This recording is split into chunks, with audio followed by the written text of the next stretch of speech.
Bonjour à tous, que la grâce, la paix du Seigneur soit toujours présente dans ma vie et dans ta vie.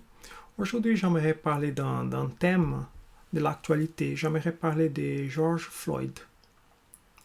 Vous avez bien entendu ce qui s'est passé avec cet homme à l'âge de 46 ans, qu'il est mort à Minnesota aux États-Unis dans un acte barbare de racisme de la part d'un policier blanc. Et les images ont fait le tour du monde et a suscité beaucoup de manifestations un peu partout dans le monde. Et il y a eu des émeutes aux États-Unis et dans des grandes villes. Des supermarchés ont été saccagés, des gens sont allés dans les grandes villes pour créer cette injustice qui a été commise contre George Floyd. Et ça, c'est quelque chose qui a tellement touché les gens qui sont partis un peu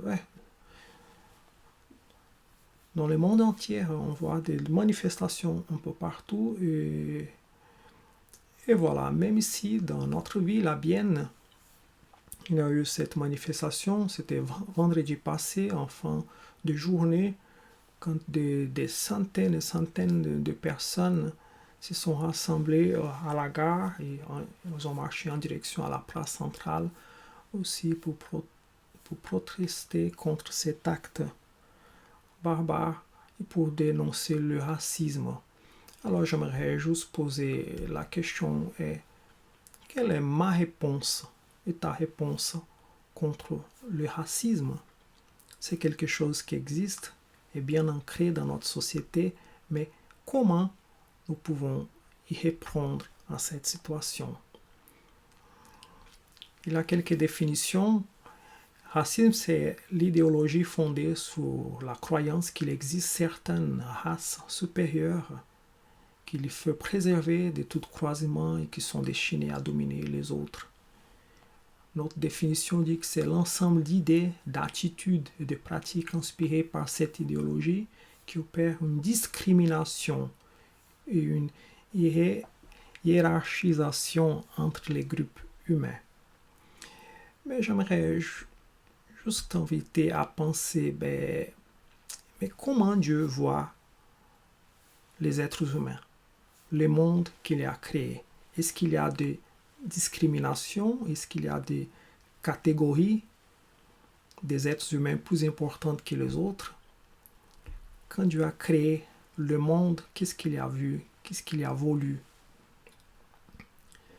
Et je trouve beau ce texte des Actes des Apôtres, chapitre 17, verset 26, qui dit qu'à partir d'un seul homme, Dieu, a créé tous les peuples pour qu'ils habitent toute la surface de la terre. Dieu, il a voulu la diversité. Dieu a voulu les êtres humains sur toute la surface de la terre. Et quand on voit une photo comme celle-là, qu'est-ce que tu en penses? C'est beau, n'est-ce pas? Cette diversité. On voit dans cette photo des personnes de différentes nations, de différentes langues, de différentes cultures. C'est beau. C'est Dieu qui a créé. C'est Dieu qui a voulu ainsi. Et ce texte de 1 Samuel, chapitre 16, verset 7 dit « Mais l'Éternel lui dit, je ne juge pas de la même manière que les hommes. L'homme ne voit que ce qui frappe les yeux, mais l'Éternel regarde au cœur. » C'est la même chose si on reprend la photo ici. Voilà, sont des visages, des couleurs différentes, mais Dieu, il regarde les cœurs de chaque personne. Dieu, il regarde mon cœur, il regarde ton cœur. Et si on a cette vision des choses, ça change beaucoup notre regard par rapport à nous-mêmes et par rapport au prochain. Alors, et quand on voit une photo comme celle-là, bon, voilà, c'est une multitude de personnes, hein, plein de différences, chacun avec sa personnalité, mais nous tous faisons partie de la création de Dieu. C'est vrai, on est rentré ici dans le détail que, voilà, toutes les personnes, nous sommes tous des créatures de Dieu, mais les enfants de Dieu, c'est ceux qui acceptent la paternité, qui acceptent que Dieu soit le Père. Ils deviennent des enfants de Dieu. Mais si on continue ici, il y a ces beaux textes d'Apocalypse, chapitre 7, verset 9. Ici parle de l'avenir. Et nous attendons tous ces jours. Après cela, c'était Jean qui écrit sa vision. J'ai vu une foule immense que l'on ne pouvait dénombrer. C'était des gens de toutes nations, de toutes tribus, de tout peuple, de toutes langues. Ils se tenaient debout devant le trône et devant l'agneau. Vêtus de tuniques blanches, ils avaient à la main 2 branches de palmiers.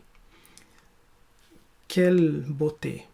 Un jour, nous serons tous devant les trônes du Seigneur. Alors, quelle est ma réponse? Quelle est ta réponse? Après avoir lu tous ces textes bibliques, quelle est la réponse que nous pouvons donner contre le racisme?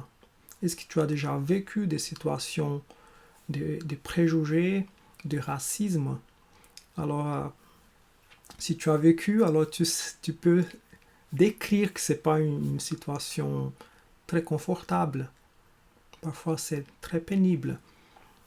Mais Dieu, il a un regard spécial sur chacun de nous. Et alors, j'aimerais juste lire ces derniers versets bibliques.